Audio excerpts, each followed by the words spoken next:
Hello प्यारे बच्चों, कैसे हैं आप। मैं डॉक्टर सुशील आपका क्लास 12 फिजिक्स की इस लाइव क्लास में तहे दिल से स्वागत करता हूं। प्यारे बच्चों, लास्ट क्लास में हमने चैप्टर 5 को कंप्लीट कर लिया था एनसीईआरटी की बुक का। लेकिन काफी सारे बच्चों की एक बात थी कि सर आपने एक पॉइंट छोड़ दिया था 5.2.2।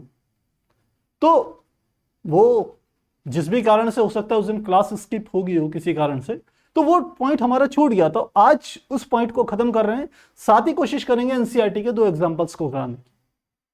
तो आज की क्लास को स्टार्ट करें उससे पहले चैट सेक्शन में बताइए कि ऑडियो वीडियो क्लियर है।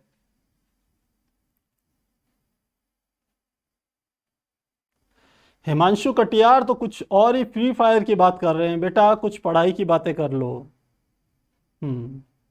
हेलो अनिता पांडे। तो अभी तक जो बच्चे जुड़ चुके हैं वो हैं विवेक यादव, ओम चतुर्वेदी,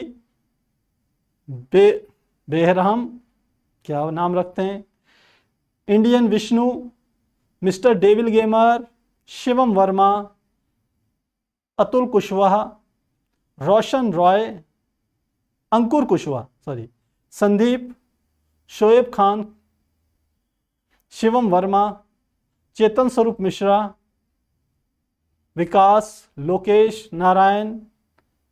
तो अब आपके मैसेज आने शुरू हो गए प्यारे बच्चों कि ऑडियो वीडियो क्लियर है। मेरी तरफ से सभी बच्चों को बहुत बहुत गुड इवनिंग, बहुत बहुत शुभ संध्या। तो क्लास को स्टार्ट करते हैं।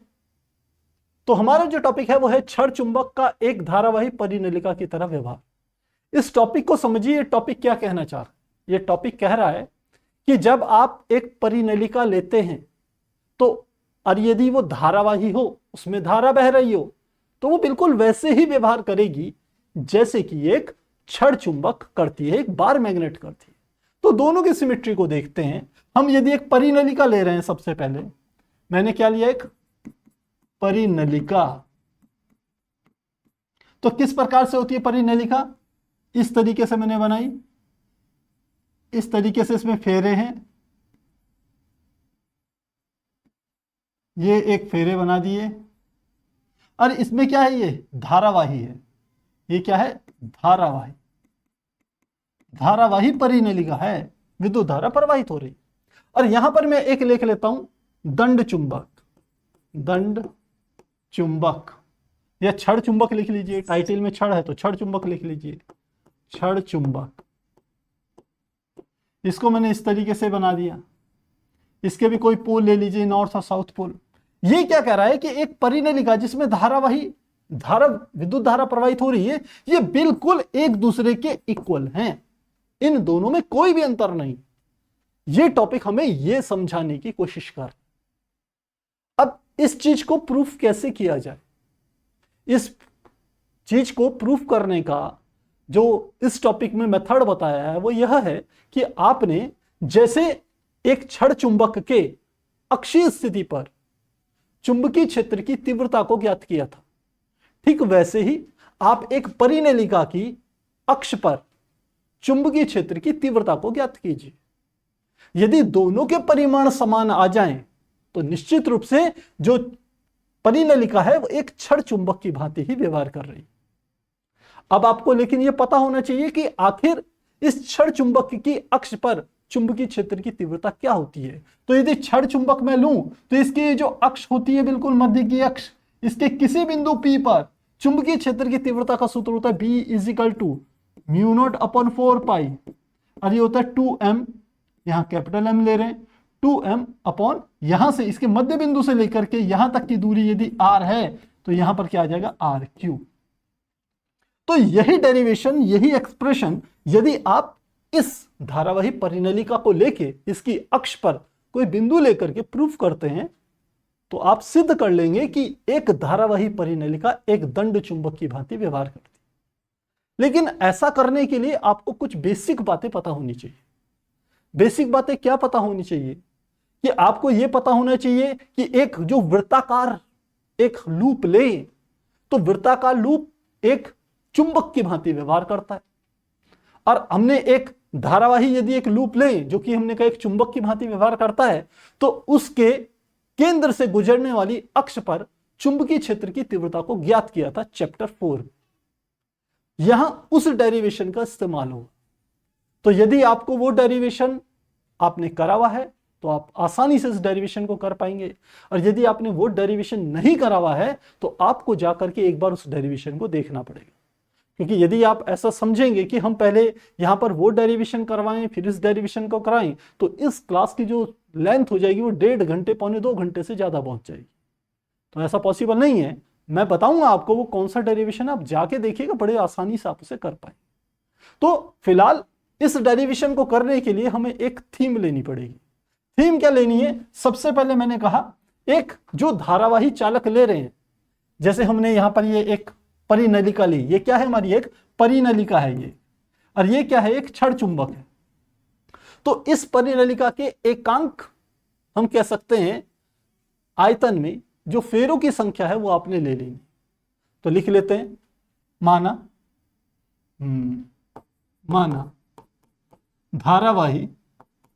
धारावाही परिनलिका के एकांक क्षेत्रफल पर, एकांक लंबाई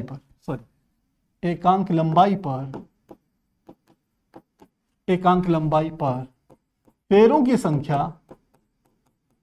की संख्या स्मॉल n है। एकांक लंबाई 1 मीटर की लंबाई लीजिए, उसमें जितने फेरे होंगे वही फेरों की संख्या कहलाएगी एकांक लंबाई पर। यदि 50 होगी तो 50 होगी, 60 होगी तो 60 मानी जाएगी। सेकंड बात, माना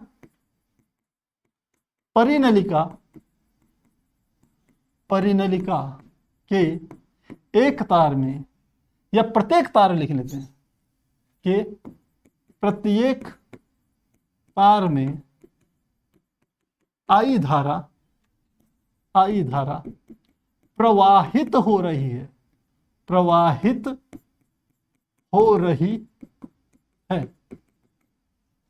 दूसरी बात क्या मान ली हमने?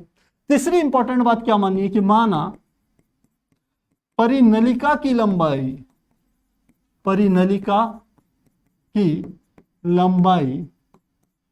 2l है। कितनी ले ली परिनलिका की लंबाई? 2l ले ली। जैसे हम मैग्नेट की लंबाई 2l ले लेते थे, तो वैसी परिनलिका की लंबाई भी हमने क्या ले ली? 2l ले ली। इतनी बातें हमने ले ली। साथ में आपको पता होना चाहिए चुंबकीय जो आघूर्ण होता है, जिसे आप m से रिप्रेजेंट करते हैं, वो बराबर होता है n × I × a के। अब यहां एक चीज का ध्यान रखना कि हमने यहां पर चुंबकीय आघूर्ण को कैपिटल M से रिप्रेजेंट किया है। यहां पर मैं उसे स्मॉल m कह रहा हूं, तो एनसीईआरटी से मैच कर लेते हैं। इन्होंने स्मॉल m ही लिया है, तो आप चाहें तो यहां पर भी इसको स्मॉल m ही ले सकते हैं। देखिए, बस आपको संकेत कोई भी लीजिए, आपको पता होना चाहिए वो क्या चीज है। तो यहां पे मैं लिख लेता हूं, इसको स्मॉल m कर देता हूं, जहां स्मॉल m चुंबकीय आघूर्ण है। तो स्मॉल m बराबर होता है n × I × a के। ये फॉर्मूला आपको पता होना चाहिए, जहां n कुल फेरों की संख्या होती है। कैपिटल N क्या होता है? कुल फेरों की संख्या। I क्या है? बहने वाली धारा का मान। और a क्या है? हम कह सकते हैं वो है क्षेत्रफल। तो यदि इतनी चीज आपको क्लियर है, तो अब हम डायग्राम बना के इन सब चीजों को लेके एक डायग्राम बनाएंगे, उसमें हम इन चीजों को प्रूफ करेंगे। तो बताइए, क्या ये चीजें क्लियर है?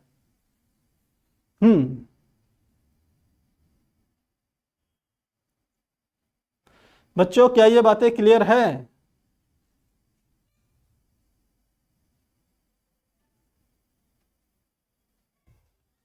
हाँ, ठीक है। अनीता पांडे कह रही है सर क्लियर है, बहुत अच्छी बात है। ऐसे ही फोकस होकर के देखिए। आ गया, ठीक है। विवेक यादव कह रहे हैं न्यूमेरिकल वाली। अरे बच्चों, कराएंगे उस सीरीज को भी, जो मिल रही है पहले उसे तो ध्यान दीजिए। क्लियर है, ठीक है। अब चलते हैं आगे, इसका डायग्राम बनाते हैं। तो सबसे पहले इसका डायग्राम बनाएं। हमने एक परिनलिका ले ली, और परिनलिका इस तरीके से ले रहे हैं। देखिए, ये मैंने परिनलिका ली, और इस परिनलिका कि हम कह सकते हैं ये इसका मध्य बिंदु है, ये इसका केंद्र है। इस केंद्र से मैं एक अक्ष बना रहा हूं, बिल्कुल एनसीईआरटी की तरह ही मैं ले रहा हूं इसको, जिससे आप वहां पे डायग्राम देखें तो आपको इजीली समझ में आ जाए। तो मैं यहां से अक्ष बना रहा हूं, ये जो बिंदु है, ये वाला बिंदु, चलिए इसको कलर चेंज करके मैं बना देता हूं। यहां से मैंने इस तरीके से ऐसे बना दिया, एक अक्षीय और एक अक्षीय। इस बिंदु को मैंने कह दिया ये मूल बिंदु है। देखिए मूल बिंदु जिसके निर्देशांक 0 0 होते। मैं कहूं इस छड़ का यदि ये मूल मध्य बिंदु है तो यहां से इधर की लंबाई भी क्या होगी, L, और यहां से इधर की लंबाई भी क्या होगी, L। तभी इस परिनलिका की कुल लंबाई 2L के बराबर होगी। अब परिनलिका का डायग्राम बना लेते हैं। तो ये हमने परिनलिका बना ली। इसके लिए थोड़ा सा चेंज कर दें कलर। ये परिनलिका हमने बना ली इस तरीके से, और इसमें बहने वाली धारा आप समझ सकते हैं क्या है, हमने कहा I है। ये हमने परिनलिका बना ली इस तरीके से। तो इतनी बातें समझ में आ गई होगी। इसमें एकांक लंबाई में फेरों की संख्या क्या है, स्मॉल n है, ये आपने ध्यान रखना। तो टोटल लंबाई कितनी आ गई इसकी, 2L आ गई, यहां से लेके यहां तक की कुल लंबाई। लेकिन ध्यान रखना ये मूल बिंदु है, इससे इधर भी L है, इससे इधर भी L है। ये मूल बिंदु है, ये वाली डायरेक्शन प्लस x वाली डायरेक्शन है, ये वाली डायरेक्शन इधर की और माइनस x की डायरेक्शन है। तो हम कह सकते हैं ये परिनलिका -L से शुरू होती है और यहां पर +L पर जाकर के खत्म होती है, क्योंकि इस मूल बिंदु से इधर की जो डिस्टेंस है वो L है, नेगेटिव डायरेक्शन में, इसलिए -L। यहां से इस दिशा में चले गए +x की डायरेक्शन में तो वो क्या होगा, धनात्मक L। ये चीजें आपके काम आएगी डेरिवेशन के द्वारा। अब हमने क्या करना है, इसकी अक्ष पर एक बिंदु मैंने ले लिया, यहां पर इस बिंदु को मैंने नाम दे दिया, मान लेते हैं कोई बिंदु ले लिया P। ये P बिंदु मध्य बिंदु से O से, ये मध्य बिंदु क्या ले लिया मैंने, O से P की जो डिस्टेंस है वो मैंने ले ली, मान लेते हैं हम यहां पर हम स्मॉल r ले रहे हैं, एनसीईआरटी के अकॉर्डिंग ले तो स्मॉल r ले रहे हैं। चलिए ये डिस्टेंस कितनी होगी, स्मॉल r, यहां से लेके यहां तक की दूरी कितनी है, स्मॉल r। एक एक चीज पे ध्यान देना बच्चों, तभी आपको डेरिवेशन समझ में आए। डायग्राम मेन है। तो ये हमने कहा r, इस P बिंदु पर इस धारावाही परिनलिका के कारण उत्पन्न चुंबकीय क्षेत्र की तीव्रता को ज्ञात करना, मेन मोटिव मेरा ये। अब इसको कैसे ज्ञात करूंगा, हम कहते हैं इस परिनलिका को छोटे छोटे हिस्सों में हम डिवाइड कर सकते हैं। तो मैं इस परिनलिका का एक छोटा सा हिस्सा ले रहा हूं। अब इन चीजों में ध्यान रखना, ये एक इंपॉर्टेंट चीज है। तो मैं क्या कर रहा हूं, एक छोटा सा हिस्सा लेते हैं, किस कलर से लिया जाए, येलो से ले लेते हैं। मैंने परिनलिका का ये वाला हिस्सा ले लिया, देखिए यहां से लेके यहां वाला हिस्सा, मैंने ये वाला हिस्सा ले लिया परिनलिका का। और मैं कहूं इसकी जो मोटाई है, ये जो मोटाई है, इस मोटाई को मैंने नाम मान लिया dx है। ये परिनलिका का जो एक छोटा सा हिस्सा है वो क्या है, dx है। ये कैसा बनेगा, जैसे आप अपने हाथों पे कड़े पहनते हैं ना, तो कड़े का या फ्रेंडशिप बैंड पहनते हैं, उसका जैसे एक साइज होता है, सर्कुलर होती है, छोटी सी पट्टी होती है, बिल्कुल ये उसी की तरह आपको दिखाई देगा। अब हम कह रहे हैं ये जो हमने एक छोटा सा घटक लिया है, पहले इस घटक के कारण इतनी धारावाही परिनलिका के इस हिस्से के कारण P पर चुंबकीय क्षेत्र में ज्ञात करूंगा। फिर उसके बाद टोटल परिनलिका के द्वारा उत्पन्न होने वाले चुंबकीय क्षेत्र को ज्ञात किया जाएगा। तो कैसे करेंगे, ध्यान रखना। इसमें मैं मान रहा हूं कि मान लेते हैं O से इस बिंदु की दूरी, जो dx की जो दूरी है वो मान लेते हैं x के बराबर है। तो इस चीज को एक इंपॉर्टेंट चीज है, ध्यान रखना, ये जो डिस्टेंस है यहां से लेके ये वाली जो डिस्टेंस है, ये डिस्टेंस है x। यहां से यहां तक की दूरी कितनी है, x, यहां पर भी लिख रहा हूं, चलिए x दूरी पर स्थित। तो अब मैं यहां से अपना डेरिवेशन स्टार्ट कर रहा हूं। तो जब यहां डेरिवेशन स्टार्ट करेंगे तो यहां पर हम उपयोग करेंगे अपने पिछले डेरिवेशन का। पिछला डेरिवेशन क्या था, एक वृत्ताकार धारावाही कुंडली के मध्य बिंदु से या केंद्र से गुजरने वाली किसी अक्ष पर चुंबकीय क्षेत्र की तीव्रता का क्या सूत्र होता है। तो ध्यान रखना है, इसको मैं यहां पर थोड़ा सा करा रहा हूं। हम लिखते हैं ये एक धारावाही वृत्ताकार कुंडली धारावाही वृत्ताकार कुंडली के केंद्र से गुजरने वाली अक्ष पर चुंबकीय क्षेत्र। अरे क्या था डेरिवेशन, ध्यान दीजिएगा। ये हमने एक वृत्ताकार धारावाही कुंडली ली थी, वहां पर इसका ये केंद्र था।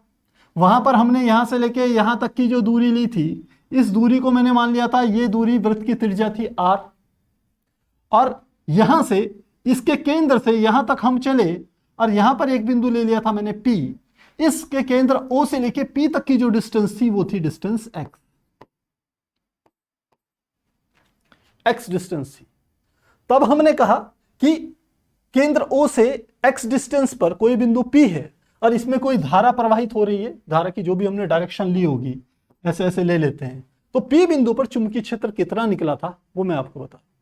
और साथ ही हम यदि x 0 रख देते तो क्या होता था, μ0/4 पाई 2I/r। कई बार इस्तेमाल किया है। किसी वृत्ताकार धारावाही कुंडली के केंद्र पर चुंबकीय क्षेत्र का सूत्र B = μ0/4 पाई 2I/r होता है। ये हमने कई बार किया है। लेकिन इस स्थिति में क्या होता है आपको याद दिला दूं, ये होता है μ0, चुंबकीय क्षेत्र होता है B = μ0 × I × r²/2 और यहां हमारा होता है x² + r² + r² की घात 3/2। और ये जो त्रिज्या, ये स्मॉल r हमने जो लिया है वो उस फार्मूले में होता था, इसको हटा रहे हैं केवल, ये हमारा होता था कैपिटल R। ये क्या होती थी, वृत्त की त्रिज्या। तो फार्मूला ये निकल के आता।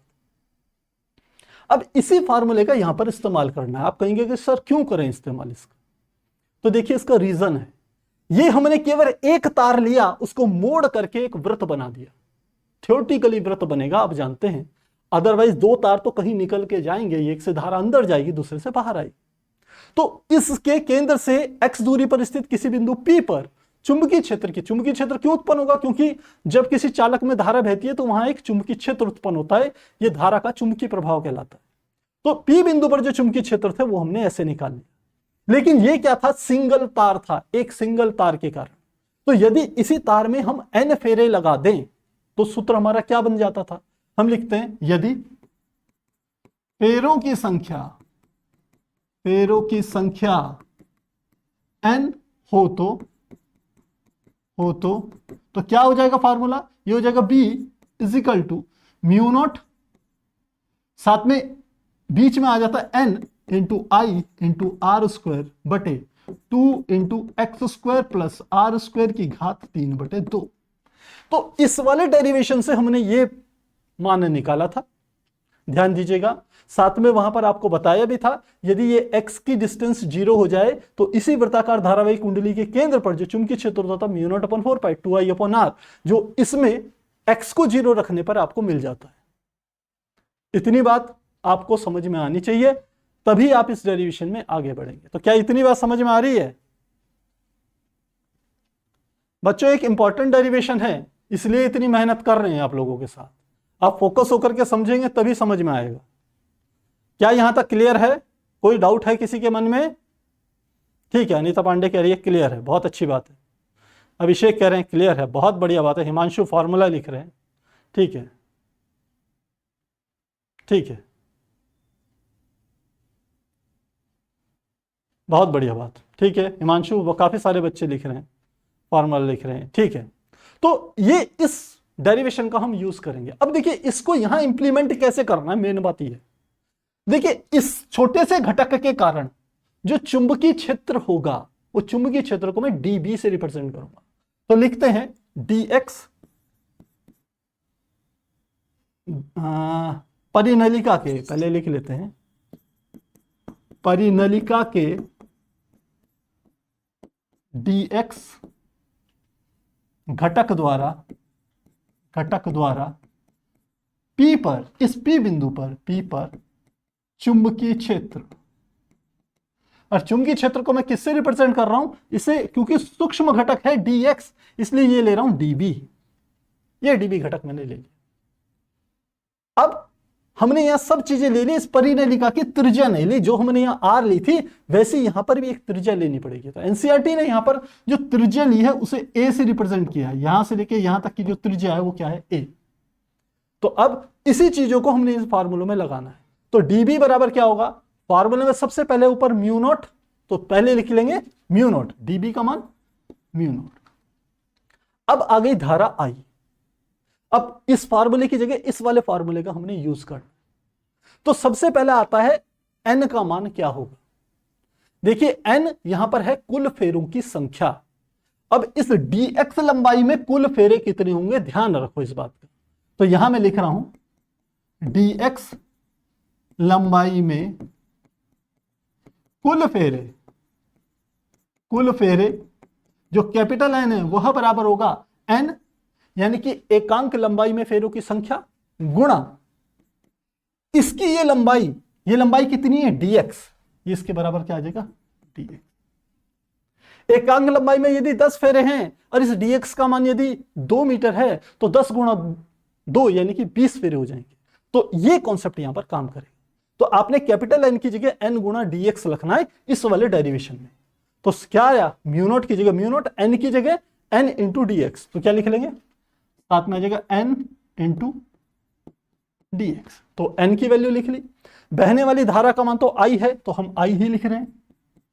अब ये r क्या थी, ये इस वृत्त की त्रिज्या थी, लेकिन यहां पर ये त्रिज्या किससे रिप्लेस हो रही है, a से, यानी कि r की जगह पर हमारे को क्या लिखना पड़ेगा, a लिखना पड़ेगा। तो इस वाले फार्मूले में जहां r स्क्वायर है वहां हमने क्या लिख लिया, a स्क्वायर बटे नीचे है 2 तो हमने लिख लिया 2। यहां पर है x क्या थी, केंद्र से लेके p तक की डिस्टेंस x थी, लेकिन यहां पर देखिए o से लेकर के p तक की डिस्टेंस कितनी है, r। लेकिन मुझे कौन सी डिस्टेंस लेनी है, मुझे तो इस dx से लेकर के p तक की डिस्टेंस लिखनी है। ये dx कहां है, ये यहां पर स्थित है ना, यहां पर है ना। तो dx से p तक की डिस्टेंस कितनी होगी ये समझना जरूरी है, वरना आप डेरिवेशन को गलत कर दो। तो dx से p की डिस्टेंस कितनी होगी, ध्यान रखो, o से लेके p तक की डिस्टेंस है r और यहां से लेके यहां तक की डिस्टेंस है x। तो टोटल डिस्टेंस कितनी हो जाएगी, यहां से लेके यहां तक की जो डिस्टेंस होगी ये होगी हमारी r माइनस एक्स, इसके बराबर आएगी। क्योंकि ये O से P तक की डिस्टेंस है R, लेकिन मुझे इस येलो वाली पट्टी से P तक की डिस्टेंस लेनी है, तो टोटल R में से इतनी डिस्टेंस जो कि आ रहा है उसको मुझे घटाना पड़ेगा।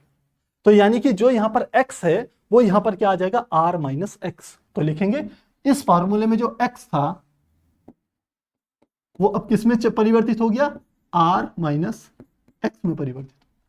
तो वैल्यू रखें, यहां पर क्या आ जाएगा, R माइनस एक्स का स्क्वायर, क्योंकि एक्स स्क्वायर था तो एक्स की जगह r माइनस एक्स का स्क्वायर प्लस कैपिटल R, तो कैपिटल R की जगह कितना लिखना है, a, तो क्या आ जाएगा प्लस a स्क्वायर, इस पूरे की पावर कितनी होगी 3/2। तो इसकी हेल्प से मैंने यहां पर यह फार्मूला निकाल लिया। क्या इतना क्लियर है?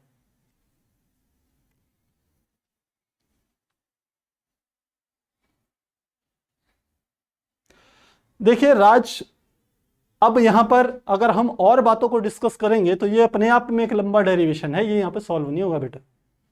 उसी समय आप पूछिए तो कोई दिक्कत नहीं होगी। तो फिलहाल ये बताइए क्या ये क्लियर है? हाँ, r माइनस एक्स बिल्कुल सही है, हिमांशु बिल्कुल सही लिख रहे हैं, ये r माइनस एक्स। ये चीज समझनी जरूरी है बच्चों, वरना ये चीज, ये डेरिवेशन नहीं होगा आपसे। इन चीजों को समझना है आपने। तो मुझे लग रहा है ये समझ में आ गई होगी। बस अब इस डेरिवेशन को हमें कंप्लीट करना है। ये तो db का मान निकल के आया ना, तो मुझे db इतने घटक के कारण थोड़ी पूरी परिनलिका के द्वारा p पर चुंबकीय क्षेत्र निकालना है। तो किसका इस्तेमाल करूंगा, इंटीग्रेशन मेथड का यूज करूं। तो यहीं पे इंटीग्रेशन मेथड का यूज कर रहा हूं मैं। तो यहां पर हम क्या कर रहे हैं, इंटीग्रेशन मेथड का यूज करेंगे, ध्यान देना। तो लिखेंगे अतः संपूर्ण परिनलिका द्वारा उत्पन्न चुंबकीय क्षेत्र तो कितना होगा ध्यान देना, इसका समाकलन कर देंगे तो ये आ जाएगा समाकलन, ये आ गया dB इजिकल टू, इस दाएं पक्ष का भी समाकलन करना है तो समाकलन करेंगे तो ये मैंने लिख लिया समाकलन। अब ध्यान देना ये dx क्या चीज है, ये dx छोटी सी लंबाई है परिनलिका की। परिनलिका की पूरी लंबाई कितनी है, कहने को तो 2l है, लेकिन हमें क्या करना है, हमें इसकी लंबाई ये मूल बिंदु O के पदों में लेनी है। तो ये शुरुआत कहां से हो रही है, मैंने कहा था ये -l है, ये वाला सिरा -l, और ये वाला सिरा क्या है, ये +l है। तो इसकी जो लिमिट होगी, ये जो परिनलिका शुरू हो रही है -l से +l तक हो रही है, ये इसकी क्या है, सीमाएं हैं। तो यहां लिख लेंगे -l से +l तक, ये क्या होगी, इसकी लंबाई होगी। अब साथ में हमें क्या करना है, पूरा जो मान है वो इसके अंदर रख लीजिए। तो पूरा मान इसके अंदर रखें तो क्या आ गया, μ0 इंटू n और साथ में i इंटू a स्क्वायर बटे नीचे क्या आ गया 2 इंटू यहां पर आ जाएगा r माइनस एक्स का स्क्वायर, r माइनस एक्स का square plus a square bracket बंद, और ऊपर मैंने dx छोड़ दिया था, यहां पर क्या आ जाएगा, dx आ जाएगा, ये आएगा इसमें मान। ये टोटल इंटीग्रेशन यहां से हम निकाल सकते हैं, बस इसको हमने क्या करना, प्रूफ करना। तो मुझे लग रहा है ये क्लियर हो गया होगा। आप चाहे ले सकते हैं स्क्रीनशॉट, फिर हम चलेंगे नेक्स्ट पेज में। स्क्रीनशॉट लेना चाहेंगे 1 2 3 4, बहुत बढ़िया भाई। हिमांशु हैंड टू हैंड सब चीजें लिख रहा है, देखिए यही चीजें आपके काम आएगी। तो अब इस फार्मूले को नेक्स्ट पेज में ले जा रहे हैं। dB इजिकल टू हमारे पास आया, dB is equal to integration -l से +l तक, और क्या क्या चीजें थी, μ0 ni a स्क्वायर, ऊपर है μ0 ni a स्क्वायर बटे नीचे क्या थी 2r माइनस एक्स का स्क्वायर प्लस a स्क्वायर, ठीक, 2r माइनस एक्स का स्क्वायर प्लस a स्क्वायर, और साथ में यहां था dx। बेटा एक बार चेक करेंगे, अगर यहां गलती होगी तो आगे सब जगह गलत हो जाएगा, इसलिए इसको एक बार केयरफुली चेक कर लेते हैं। μ0 ni a स्क्वायर बटे 2r माइनस एक्स का square plus a square into dx, -l से +l, ठीक है। μ0 ni a square 2r minus x का square into a square into dx, इसको करना है। अब थोड़ा सा नीचे वाले को हम समझने की कोशिश करते हैं। नीचे वाले हर में x है, तो इसी घटक को हमने क्या करना है, सॉल्व करना है, इसका इंटीग्रेशन इसी का होगा। तो इसको समझते हैं पहले। देखिए क्या है, नीचे वाला घटक है r माइनस एक्स का स्क्वायर प्लस a स्क्वायर, इसको कैसे सॉल्व करेंगे। पहले r माइनस एक्स, तो ध्यान देना मेरे डायग्राम में देखिए x कितना है, इतना छोटा सा, r कितना यहां से यहां तक। इसका अर्थ क्या हुआ, जो x है वो r की तुलना में बहुत सूक्ष्म है। भाई ये dx था, लेकिन x भी तो इतना सा ही है ना, तो इतने r की तुलना में ये जो x है ये बहुत सूक्ष्म राशि है, बहुत छोटी राशि है। तो r की तुलना में x को नेग्लेक्ट कर देंगे, पहला स्टेप। तो क्या करना है, ध्यान देना, लिखते हैं चूंकि जो x है वो बहुत छोटा है, किसकी तुलना में, r की तुलना में, इसलिए इसको सॉल्व करके x को नेग्लेक्ट कर दीजिए, क्या आ जाएगा, r square plus a square के बराबर आ जाएगा। क्लियर होगी बात। अब इसको भी समझिए फिर से, r square plus a square को सॉल्व करें। अब r क्या है, a क्या है, फिर से ध्यान देना, r क्या है, यहां से लेके यहां तक की डिस्टेंस, जबकि a क्या है, परिनलिका की त्रिज्या। हम देख रहे हैं r की तुलना में a सूक्ष्म है, इसलिए r स्क्वायर की तुलना में a स्क्वायर बहुत अधिक सूक्ष्म होगा, इसलिए उसकी भी क्या कर देंगे, उपेक्षा कर देंगे। इन सब चीजों को लेकर के चलोगे, समझ के चलोगे, तभी ये डेरिवेशन होगा। तो क्या कहा हमने कहा इस r की तुलना में a जो त्रिज्या है परिनलिका की वो छोटी है, बहुत कम है, तो r स्क्वायर की तुलना में a स्क्वायर और अधिक सूक्ष्म होगा। तो लिखते हैं, लिखा हमने, चूंकि ये हमारा किसके बराबर आ जाएगा, r स्क्वायर के बराबर आ जाएगा। लिखेंगे चूंकि r काफी बड़ा है a से, तब r स्क्वायर बहुत अधिक बड़ा होगा किससे, a स्क्वायर से। तो इसका पूरा अर्थ क्या है कि इस पूरी चीज का जो मान है किसके बराबर आया, r स्क्वायर के बराबर आया। तो हर वाले पद को केवल आर स्क्वायर लिख रहे हैं। तो लिखते हैं इस चीज को, तो लिख लेते हैं। अतः आर माइनस एक्स का स्क्वायर प्लस ए स्क्वायर सीधे किसके बराबर आएगा? लगभग सीधे आर स्क्वायर के बराबर होगा। ये मान यहां पर रखते हैं। तो इसको कोई समीकरण ले लेते हैं, मान लेते हैं ये समीकरण 1। तो लिखते हैं समीकरण 1 में यह मान रखने पर, तो मान रखें क्या आ जाएगा? db इज इक्वल टू, और ये समाकलन था यहां पर, समाकलन db।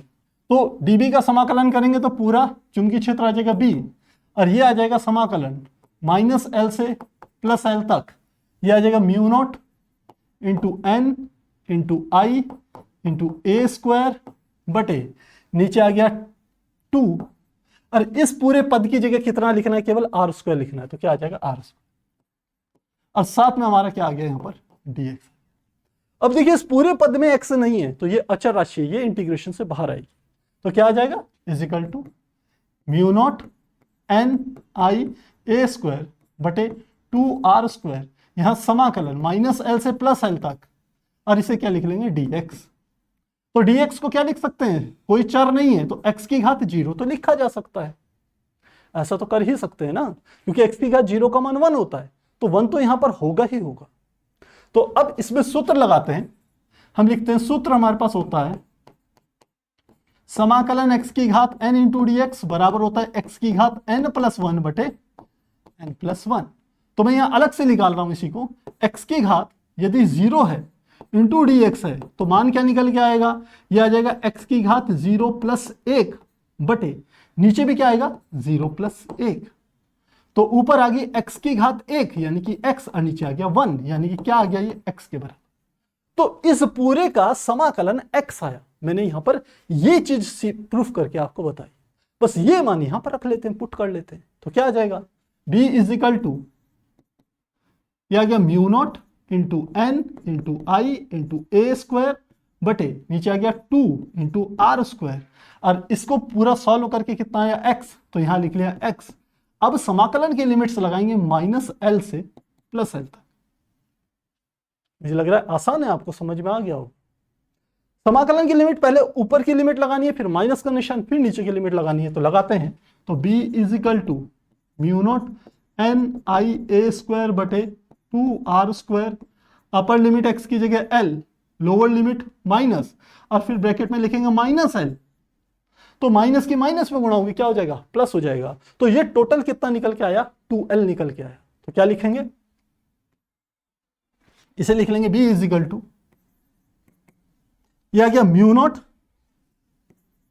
Into N into I into A square बटे 2r स्क्वायर, और साथ में यह आ गया मल्टीप्लाई 2l। ये 2l के बराबर आ गया। तो मुझे लग रहा है ये चीज आसान है, आपको समझ में आ जानी चाहिए। तो क्या ये चीज आपको क्लियर है? यहां तक बात क्लियर है? बहुत आसान है। देखिए अब इसको मुझे फॉर्मूले में कन्वर्ट करना है। किस फॉर्मूले में? फिर से याद दिला दूं, अपना उद्देश्य ध्यान रखोगे तो कभी गलती नहीं करोगे। हमारा उद्देश्य क्या था? हमारा उद्देश्य था कि इस छड़ चुंबक की तरह जो चुंबकीय क्षेत्र निकल के आए वो इस तरीके से आए, यानी कि उसमें m चुंबकीय आघूर्ण आए। और चुंबकीय आघूर्ण का जो सूत्र होता है वहां m बराबर होता है n इंटू आई इंटू ए, जहां कैपिटल N कुल फेरों की संख्या, I बहने वाली धारा का मान, और A क्या होता है? क्षेत्रफल होता है। तो इस चीज का आपने ध्यान रखना है। तो अब इसको मोटिव बना करके हमें यहां पर इसको सॉल्व करना है। तो कैसे सॉल्व करेंगे? हम जानते हैं, इसको मैं ऐसे लिख सकता हूं। देखिए हम जानते हैं, चूंकि मुझे लिखना है m बराबर n इंटू आई इंटू ए के। n क्या है? कुल फेरों की संख्या। तो मेरी जो परिनलिका है उसकी लंबाई है 2l, और एकांक लंबाई में फेरों की संख्या है n। तो कुल लंबाई 2l में n की गुणा कर दूं तो कैपिटल N मिल जाएगा। तो कैपिटल N की जगह क्या लिख लूंगा? n multiply 2l। पहली बात क्लियर होगी। दूसरा I है तो I की जगह मैंने I लिख लिया। तीसरा A, कुंडली के एकांग परिच्छेद का क्षेत्रफल। आप जानते हैं क्षेत्रफल होता है, किसी वृत्त का क्षेत्रफल होता है पाई आर स्क्वायर। तो यहां पर आएगा पाई आर स्क्वायर, ए की जगह क्या लिख लेंगे पाई, और यहां पर कुंडली की त्रिज्या है ए, तो क्या आ जाएगा पाई ए स्क्वायर। तो यानी कि एम को मैं ऐसे लिख सकता हूं। तो इस ऐसा एम का ये मान बनाने के लिए मेरे पास क्या क्या है, एन और 2l पहले से है। अब देख रहे हो ये क्या है, यहां पर n है, यहां 2l है, तो इसको क्या लिख लूंगा मैं, n लिख सकता हूं। देखिए यहां पर a स्क्वायर है, लेकिन यहां पर केवल a है, पाई नहीं है, तो मैं पाई के नीचे मल्टीप्लाई कर दूं और पाई की ही यहां पर मल्टीप्लाई कर दूं, तो क्या कोई फर्क पड़ेगा, नहीं पड़ेगा। दोनों में एक समान गुणा कर दी तो पाई a स्क्वायर ऊपर आ गया। और तीसरा हमारे पास क्या है i, तो i तो यहां पहले से है, तो इन चीजों की जगह मैं क्या लिख सकता हूं, केवल स्मॉल m लिख सकता हूं। तो लिखते हैं यह मान, इसको मान लेते हैं हमने समीकरण 1 मानी है, यहां लिख लेते हैं समीकरण 2। तो लिखते हैं समीकरण 2 में, समीकरण 2 में m, या समीकरण 3, इसको मान लेते हैं समीकरण 3। समीकरण 2 में समीकरण 3 से मान रखने पर, तो मान रखें क्या आ जाएगा, देखिए आ जाएगा b is equal to mu naught की जगह म्यू नोट आ गया, ये n गुणा 2l की जगह क्या आ गया, देखिए क्या क्या चीजें, n2l i और पाई ए स्क्वायर, यहां से लेके यहां तक की जगह केवल क्या आ जाएगा, m आएगा, तो यहां आ गया m।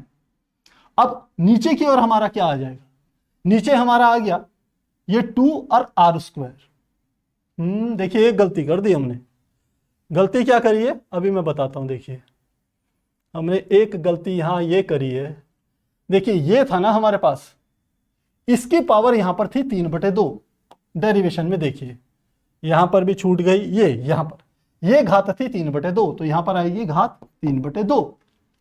अब इसी को आगे कैरी करना है, ये घात यहां पर कितनी है 3/2, तो ये जब निकालेंगे तो यहां पर घात r स्क्वायर की घात 3/2 होगी। इसलिए यदि मैं यहां पर लिखूं अलग से, कहां लिखा जाए, यदि 2 गुणा 3/2 लिखूं तो इस 2 से ये 2 कट जाएगा, घात 3 बचेगी, ध्यान रखना।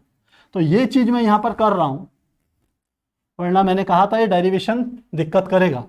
यहां पर मैं मिटा रहा हूं इसको, स्क्वायर हटा रहे हैं, और यहां पर भी स्क्वायर हटेगा, यहां पर भी स्क्वायर हटेगा, यहां पर भी स्क्वायर हटेगा, और सबकी जगह क्या आ जाएगा, क्यूब आ जाएगा। तो यहां पर भी क्यूब, फिर उसके बाद यहां पर भी क्यूब, यहां पर भी क्यूब, यहां पर भी घात क्या होगी 3 होगी। और यहां पर छूट गया है तो इसको हम फिर से सही कर लें, ये यहां पर भी घात क्या आ गई क्यूब। तो ये क्या आ गई पाई इंटू 2r क्यूब, ये मान है। तो यानी कि हर में हम क्या लिख सकते हैं म्यू नोट, तो म्यू नोट आ गया, इस पूरे पद की जगह आ गया m, और नीचे हमारा क्या आ जाएगा, ध्यान देना, यहां पर आ गया 2, ये आ गया पाई, और यहां पर क्या लिख सकते हैं r क्यूब, इतना आ गया। लेकिन हमारे फॉर्मूले में ऊपर 2m आता था, तो क्या करना है, 2 से यहां गुणा कर दीजिए और 2 से यहां गुणा कर दीजिए, तो क्या आ जाएगा b is equal to mu naught upon 4 pi, ये आ गया 2m/r क्यूब। और यही दंड चुंबक की अक्ष पर किसी बिंदु पर चुंबकीय क्षेत्र की तीव्रता का फार्मूला होता है। तो प्यारे बच्चों कुछ समझ में आया, हाँ आर क्यूब है, अंकुर कुशवाहा सही कह रहे हैं, आर क्यूब है। प्यारे बच्चों ये तो आप कभी कुछ काम करेंगे तो उसमें ऊपर नीचे थोड़ा होता रहता है, कॉन्सेप्चुअल गलती नहीं होनी चाहिए, बाकी ये कैलकुलेटिव मिस्टेक्स ये तो चलती रहती है। तो मुझे लग रहा है ये आपको समझ में आ गया होगा। ये भी आपको कैसे पकड़ में आएगा, यदि आपको पता हो आपका मोटिव क्या है, आप किस फार्मूले को प्रूफ कर रहे हैं। तो मुझे लग रहा है ये क्लियर हो गया। इसका अर्थ है एक परिनलिका धारावाही परिनलिका एक दंड चुंबक की भांति व्यवहार करती है, या छड़ चुंबक की भांति व्यवहार करती है। तो लिख भी लेते हैं, आता धारावाही परिनलिका छड़ चुंबक की भांति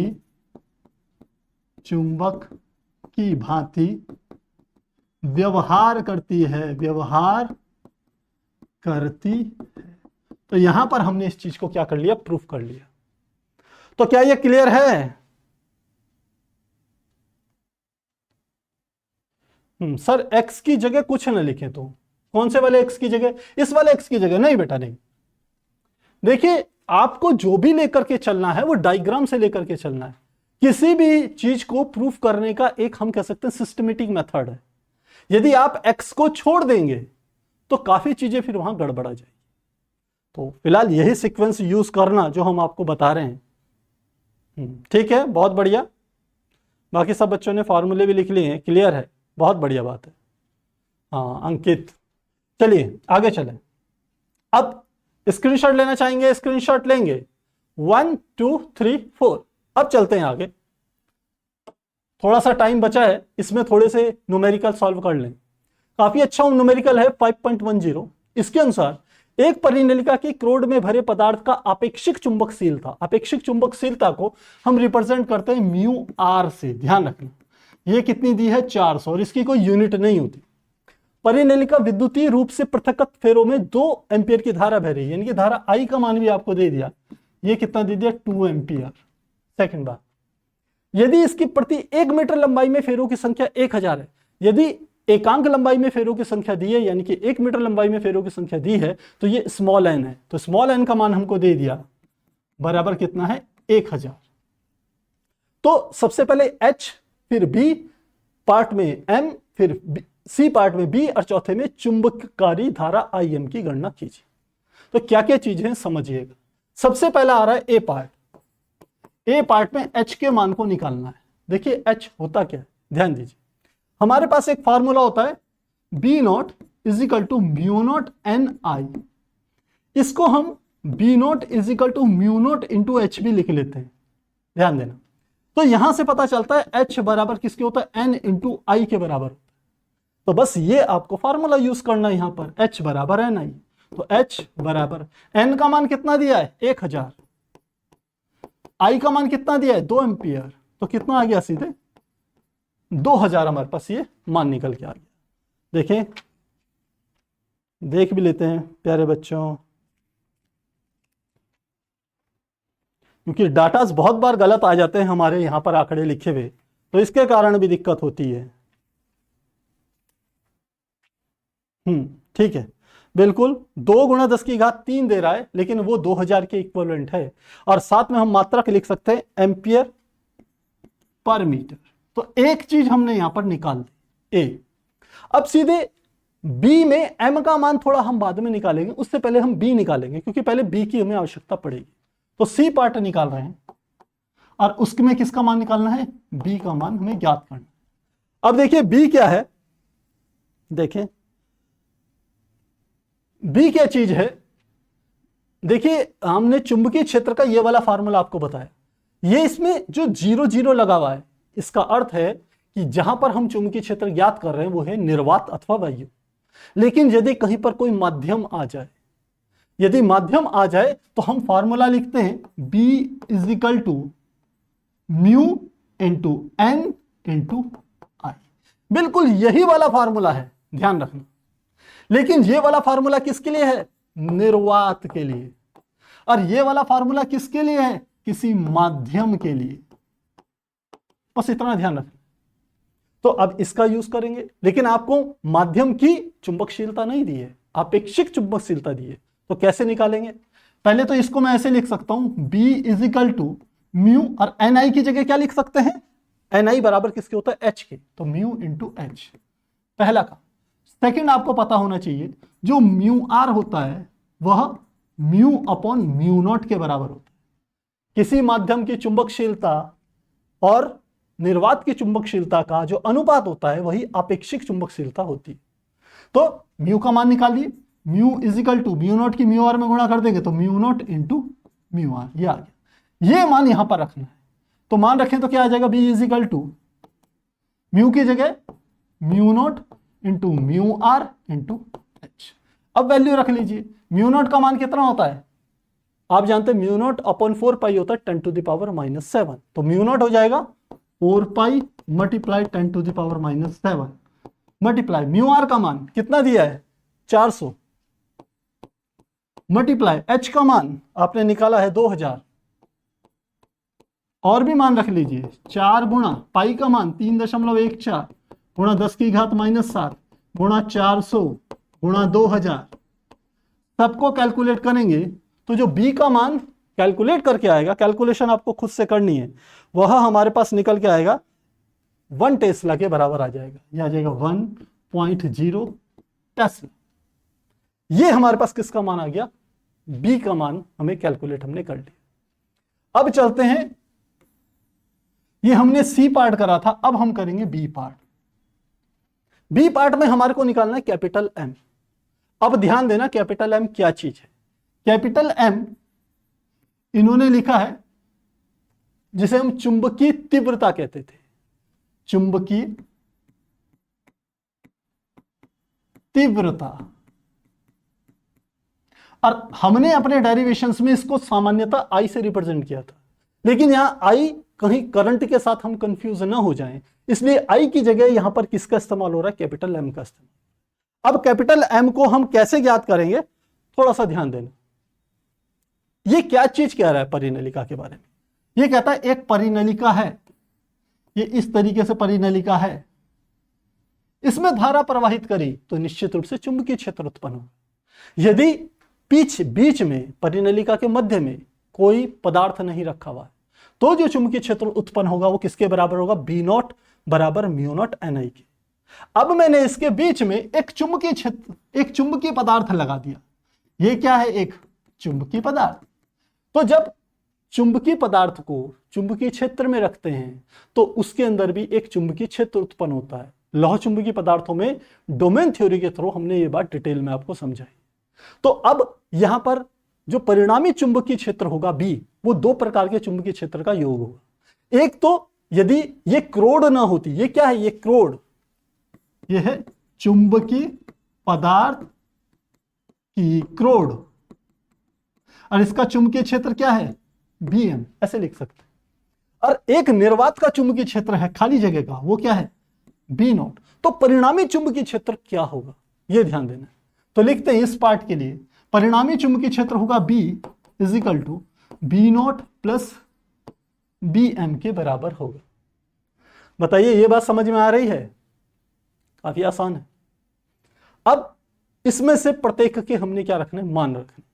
तो 3 मान रखेंगे। देखिए यदि तीनों के मान रखें तो सबसे पहला है ये वाला B, तो B को लिखेंगे म्यू, और साथ में क्या लिख लेंगे, हम लिख सकते हैं μh बराबर। अब आप कहोगे सर μh क्यों आया, तो देखिए हम B को लिख सकते थे μ0 Ni, लेकिन Ni की सब जगह मान क्या है, h के बराबर। तो ये आ गया μh, यहां लिख लेंगे μ0 × h प्लस तीसरा है Bm, और Bm को लिखेंगे μ0 × m। अब ये m क्या चीज है, वाह्य चुंबकीय क्षेत्र के कारण इस पदार्थ में जो चुंबकीय तीव्रता उत्पन्न हुई है, ये m उसको रिप्रेजेंट कर। तो मुझे लग रहा है ये चीज आपको समीकरण समझ में आ गई होगी। इस b की जगह μh, इस B0 की जगह μ0h, और इस Bm की जगह μ0 m। अब क्या करना है, इस म्यू को अभी हमने निकाला, म्यू बराबर होता है μ0 × μr, तो वैल्यू रख लेंगे। ये आ गया μ0 × μr × h बराबर μ0 × h प्लस μ0 × m, इसके बराबर। अब देखिए यहां पर भी क्या है μ0, तो मैंने लिख लिया μ0 × μr × h बराबर, दोनों में μ0 कॉमन है, μ0 कॉमन, क्या हो गया h प्लस m। इस μ0 को इधर लाएंगे तो ये μ0 से μ0 कट जाएगा। मुझे किसका मान निकालना है, m का, तो m इधर रख लीजिए। इधर क्या आ जाएगा, यह आ गया μrh, और ये h इधर आके माइनस का हो जाएगा। इन दोनों में h कॉमन है तो क्या आ जाएगा अंदर, μr-1 × h बराबर। बस इसमें आपने क्या करनी है, वैल्यूज पुट करनी है। तो वैल्यूज पुट क्या करेंगे, μr का मान। अब μr का मान क्या है, हमें पता है μr का मान दिया है 400, तो यहां लिखेंगे 400 - 1, और h का मान कितना दिया है, ये दिया है 2000, बराबर किसके आ जाएगा, हमारे m के बराबर आ जाएगा। और इसको कैलकुलेट करेंगे तो आपका जो मान निकल के आएगा 8 × 10⁵ के बराबर आएगा। ये आ जाएगा 8 × m बराबर 8 × 10⁵ के बराबर आएगा। अरे भाई सीधी सी बात है, 400 में से 1 घटेगा तो लगभग 400 ही तो आएगा। तो 4 दूनी 8, 2 जीरो ये होगी, 3 जीरो ये होगी, तो 10 की घात क्या आ गया 5। तो ये हमने m को कैलकुलेट कर लिया। इसका मात्रक तो खैर वही रहेगा a/m, a/m एम्पियर प्रति मीटर, इसके बराबर। तो ये हमने कितने पार्ट कर लिए, ए बी सी कर लिए। अब चुंबकधारी धारा Im की गणना करनी है, ये हमने समझना है। देखिए जो तीसरा वाला जो हमारा डेरिवेशन आएगा, हाँ ठीक है, ये क्या कह रहा है कि आपने सबसे पहले ये कुंडली ली, परिनलिका ली, इसमें विद्युत धारा प्रवाहित करी तो चुंबकीय क्षेत्र उत्पन्न होगा। फिर आपने चुंबकीय पदार्थ इसके अंदर डाला तो चुंबकीय क्षेत्र बढ़ जाएगा, तो नया चुंबकीय क्षेत्र क्या होगा, काफी ज्यादा होगा। यह कह रहा है कि आप चुंबकीय पदार्थ भी ना रखें और इतनी ज्यादा धारा प्रवाहित करें कि यह उतना ही प्रभाव चुंबकीय क्षेत्र उत्पन्न करे जितना क्रोड रखने पर उत्पन्न किया था। फिर से समझा रहा हूं, आसानी से समझिएगा वरना आपको दिक्कत होगी। मैंने कहा जब क्रोड रखी तो परिणामी चुंबकीय क्षेत्र बढ़ गया। कितना बढ़ गया होगा, Bm, इतना चुंबकीय क्षेत्र बढ़ गया। तो ये कह रहा है क्रोड को हटा दें और धारा का मान बढ़ाएं, क्योंकि धारा बढ़ने पर चुंबकीय क्षेत्र बढ़ता है ना। तो कहते हैं क्रोड को हटाएं और धारा को इतना बढ़ाएं कि जो चुंबकीय क्षेत्र हो वो B0 प्लस Bm के ही बराबर, इसी के बराबर। तो अतिरिक्त धारा का मान आपको निकालना है। तो फॉर्मूला क्या आ जाएगा, B इजिकल टू, ये है हमारा D, P is equal to mu और साथ में हमारा क्या आ जाएगा, म्यू इंटू n और साथ में आ जाएगा I प्लस Im के बराबर होगा, इसके बराबर आ जाएगा। और म्यू को हमने पहले लिख लिया है, म्यू नॉट इंटू, ये हम लेंगे म्यू आर, यहां पर ले लेंगे म्यू आर, अपेक्षिक ले लेंगे, mu R into N into I plus Im।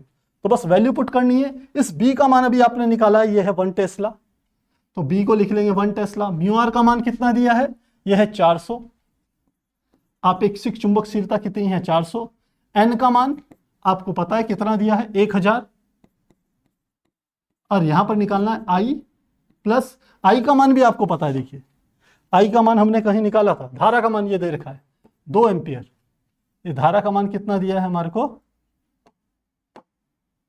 यहां पे घटना चाहिए, ये है 2 एम्पियर और साथ में क्या आ गया Im प्लस Im। तो Im का मान क्या हो जाएगा, इसको इसके नीचे ले जाओ, 1/400 गुणा 1000 बराबर 2 प्लस Im। तो Im बराबर क्या हो जाएगा, 1/400 गुणा 1000 माइनस 2, और सॉल्व करके जो Im का मान निकल के आएगा, धारा का मान जो निकल के आएगा वो आ जाएगा 794 एम्पियर, 794 एम्पियर। तो बच्चों कैलकुलेशन नहीं कर रहा हूं, कैलकुलेशन आप खुद से जरूर कीजिएगा। तो ये इतना हमने काम कर लिया है। क्या बच्चों ये समझ में आ रहा है? ये थोड़ा सा लेंथी है, कुछ बेसिक बातें आ रही है समझ में।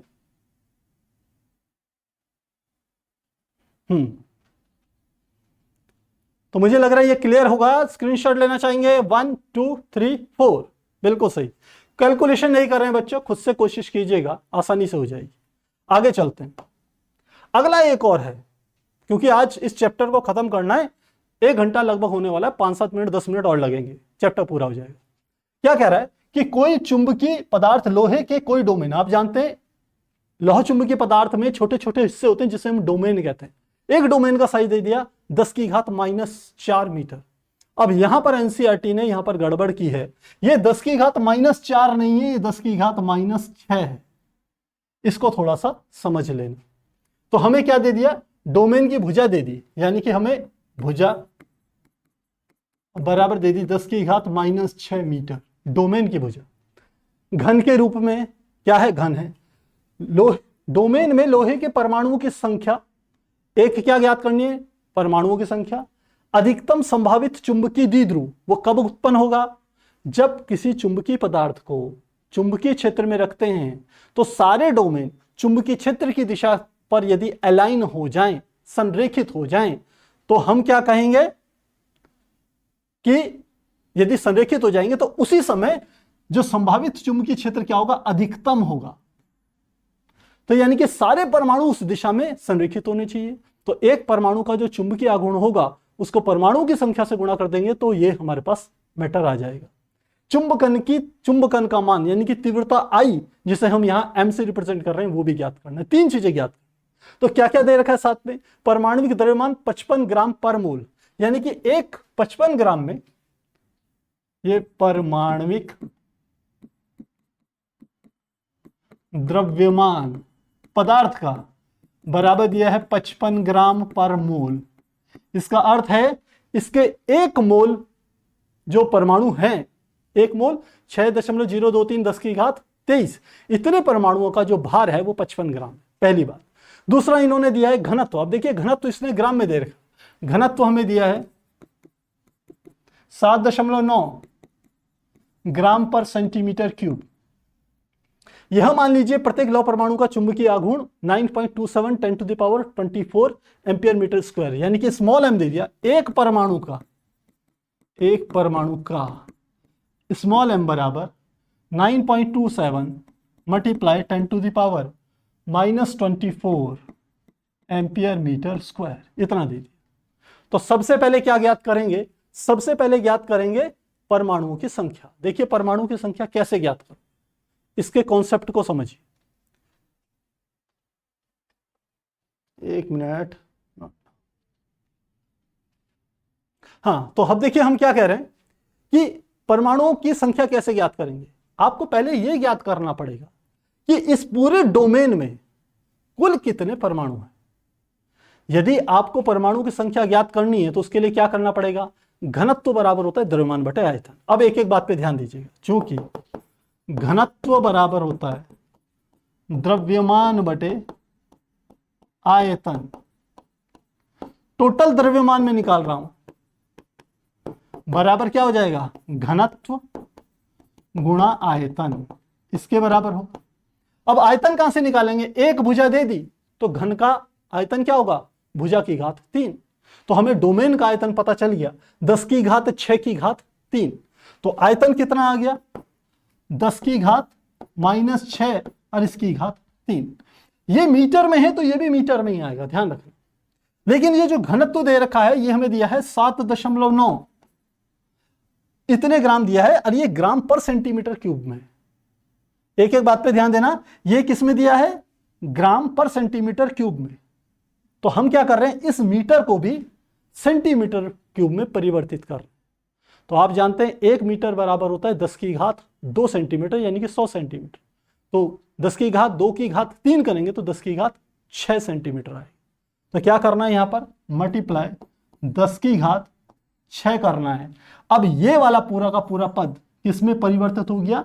सेंटीमीटर की घात 3 में। और यह हमारे पास किसके पास आएगा? ग्राम पर सेंटीमीटर क्यूब। तो हमारे पास निकल गया द्रव्यमान, जो कि आएगा ग्राम में, क्योंकि ये क्या है? ये ग्राम में था। ये थोड़ा सा यहां पर आपको ये जो यूनिट्स हैं इनको समझना पड़ेगा, वरना गड़बड़ हो जाएगी। तो ये मैंने काम कर दिया, 10 की घात 6 की मल्टीप्लाई करके सेंटीमीटर क्यूब में परिवर्तित कर लिया। अब इसका जो मान निकल के आएगा टोटल द्रव्यमान, वो मैं बता रहा हूं आपको, एनसीईआरटी से ही आपको बता रहा हूं। टोटल जो हमारे पास द्रव्यमान आएगा, अभी तो ये टोटल द्रव्यमान आया है, ठीक है। अभी हमें क्या ज्ञात करना है? ये निकालना है कि इसमें मोलों की संख्या कितनी होगी, तब परमाणुओं की संख्या निकालनी है। तो लिखते हैं, अतः कुल द्रव्यमान में मोलों की संख्या तो कैसे निकलेगा? ध्यान देना, टोटल द्रव्यमान कितना है? 7.9 गुणा, ये हो गया, इसको थोड़ा कैलकुलेट करें। चलिए 7.9 10 की घात -18 और 6 10 की घात -12 गुणा 10 की घात -12 ग्राम। तो 7.9 गुणा 10 की घात -12 ग्राम, 12 ग्राम। इसमें भाग दे देना है कितने का? 55 ग्राम का। और ये इतने क्या आ जाएंगे? मोल आ जाएंगे, इतने मोल आ जाएंगे। अब एक मोल पे कितने परमाणु होते हैं? चूंकि एक मोल में परमाणुओं की संख्या बराबर होते 6.023 गुणा 10 की घात 23, इतने परमाणु होते हैं। तो हमारे पास टोटल इतने मोल हैं, तो परमाणुओं की संख्या क्या हो जाएगी, इसमें इस संख्या की गुणा कर दीजिए। तो लिखते हैं अतः कुल परमाणुओं की संख्या, परमाणुओं की संख्या बराबर कितना आ गया, 7.9 गुणा 10 की घात -12 बटे 55 गुणा कर देंगे इस संख्या का 6.023 गुणा 10 की घात 23। कैलकुलेट कीजिएगा, टोटल परमाणुओं की संख्या जो निकल के आएगी 8.65 गुणा 10 की घात 10, 8.65 गुणा 10 की घात 10 परमाणु। ये हमने परमाणु निकाल दिए। कैसे निकाला, आपके पास आयतन है, उसका जो हम कह रहे हैं डोमेन, उसमें क्या करना है आपने, उससे द्रव्यमान निकालेंगे क्योंकि घनत्व तो दे रखा है, तो फार्मूला ये यूज करा, इस प्रकार से हमने परमाणु निकाले।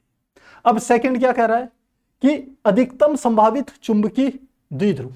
देखिए एक परमाणु का चुंबकीय आघूर्ण इसने दिया है 9.27, तो अधिकतम कब होगा, जब सारे परमाणु के चुंबकीय आघूर्ण उतने ही हो जाएं, एक ही दिशा में हो जाए।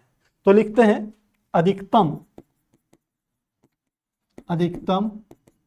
चुंबकीय आघूर्ण ये बराबर होगा परमाणुओं की संख्या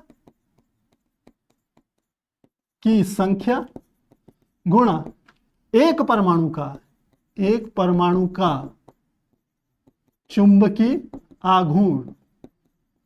इन दोनों पदों की गुणा करनी है आपस में, और करना है अधिकतम चुंबकीय आघूर्ण, जिसको एनसीईआरटी में रिप्रेजेंट किया हुआ है m अधिकतम से, स्मॉल m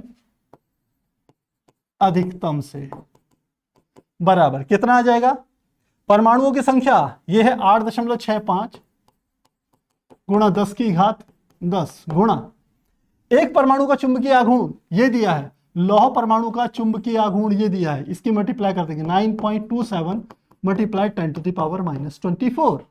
इन दोनों के गुणा करके जो आएगा वो मान कितना होगा, सीधे आंसर लिख रहे हैं 8.0 गुणा 10 की घात -13, 8.0 गुणा 10 की घात कितना है -13 एम्पियर मीटर स्क्वायर। ये m अधिकतम का मान आ गया, सेकंड आंसर आ गया।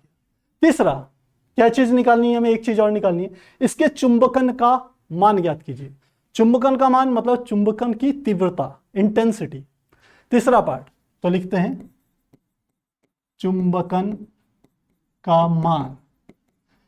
इसको हमने I से रिप्रेजेंट किया था, लेकिन यहां हम इसे M से रिप्रेजेंट कर रहे हैं, ध्यान देना। और ये M का मान क्या हो जाएगा, चुंबकन का मान। चुंबकन की जो तीव्रता होती है वो चुंबकीय आघूर्ण होता है एकांक आयतन पे। तो M या I बराबर हमने बताया था M अधिकतम किस पे, एकांक आयतन में, कुल आयतन। तो M अधिकतम का मान कितना है 8.0 गुणा 10 की घात -13 बटे कुल आयतन कितना निकाला था आपने, हमने कुल आयतन निकाला था, ये वाला पद निकाला था जो कि आया था 10 की घात -12। तो क्या कर देंगे 10 की घात -12, तो कैलकुलेट करेंगे आंसर कितना आ जाएगा, यह आ जाएगा 8 गुणा 10 की घात 5। ये तो कुछ गड़बड़ आ रहा है भाई, -13। हाँ देखिए अब यहां पर एक गड़बड़ हम कर रहे थे, ये हमने सेंटीमीटर में परिवर्तित कर दिया था, लेकिन ये जो हमारे पास मान आ रहे हैं ये किस में आ रहे हैं, मीटर में आ रहे हैं, इसलिए 10 की घात -12 न लेके 10 की घात -18 लेंगे। ये तो हमने सेंटीमीटर में बदला था, तो यहां से इसको हटा देंगे, ये हो जाएगा 10 की घात -18। तो अब क्लियर है 8.0 10 की घात 18 प्लस का हो जाएगा, ऊपर माइनस का 13 है, तो 10 की घात क्या हो जाएगा 5। ये हमारे पास क्या आ गई, चुंबकन की तीव्रता, जैसे हमने थ्योरी में I से रिप्रेजेंट किया था, लेकिन यहां M से इसलिए रिप्रेजेंट कर रहे हैं क्योंकि I से आप धारा से कंफ्यूज ना हो। तो मुझे लग रहा है ये चीज आपकी क्लियर होगी। क्या कहीं पर कोई डाउट है प्यारे बच्चों, कहीं पर कोई डाउट है? आज की क्लास बहुत लंबी हो गई। अमित यादव कह रहे हैं सर मेंटी क्विज होगा। देखिए प्यारे बच्चों, मेंटी क्विज के लिए थोड़ा सा हमारे पास अभी थोड़ी प्रॉब्लम है, स्टाफ की कमी है, तो इसलिए मेंटी क्विज अभी हो नहीं पाएगी, क्योंकि उसमें टाइपिंग वर्क ज़्यादा होता है, उसकी अभी हमारे पास संभावना नहीं है। तो जैसे भी होगा भविष्य में हम करवाएंगे उसकी जैसे भी थोड़ी सी हमारे पास टाइम मिलेगा तो मेंटी को इसकी तैयारी जरूर करवाएं। तो मुझे लग रहा है ये चीज़ क्लियर होगी, कोई डाउट नहीं है। ठीक है, अनीता पांडे कह रही है सर कोई दिक्कत नहीं है। बच्चों यदि फिर भी इसमें कहीं दिक्कत हो, एक बार इस वीडियो को रिपीट करके जरूर देखिएगा, आप देखेंगे आपको आसानी से समझ में आएगा, कोई दिक्कत नहीं होगी।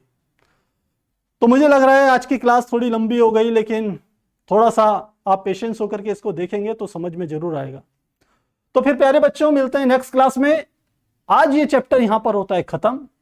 अगली क्लास में अगर मेंटी नहीं होगी तो कोशिश करेंगे अपने नेक्स्ट चैप्टर को शुरुआत करने की।